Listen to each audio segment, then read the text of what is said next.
मेरा सवाल ये है कि मेरे पास 2 गाड़ियां हैं, उसमें 8 लाख रुपए, वो 40-45 लाख रुपए की गाड़ी है। 8 लाख मैंने कर्ज देना, 10 लाख, और मेरी ज़कात उस पर वाजिब है या नहीं? हमारे इस्लाम बैंक के पास 2 गाड़ियाँ हैं, 45 लाख रुपए मालियत है,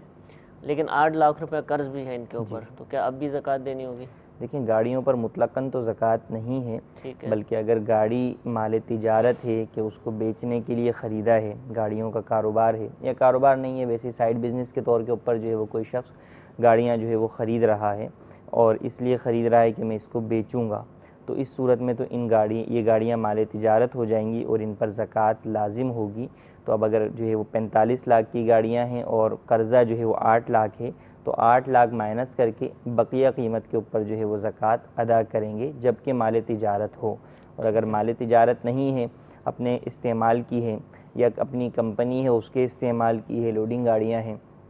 या ये कि उनको किराए के ऊपर गाड़ियों को इन्होंने चलाया हुआ है या किसी को आगे किराए पर चलाने के लिए दिया हुआ है, तो इस सूरत में उन गाड़ियों की मालियत पे ज़कात नहीं होगी। हाँ, जिन सूरतों के अंदर इनको आगे किराए पर दिया हुआ है और इनका किराया आता है, तो उस जो किराया आ रहा है अगर वो हाजत असलिया में इनकी ख़र्च हो जाता है तो ज़कात नहीं, और अगर वो किराया बचता है और निसाब की मिकदार को ख़ुद पहुँचता है या इनके दूसरे माल से मिलकर पहुँचता है, तो इस सूरत के अंदर ज़कात लाजिम होगी।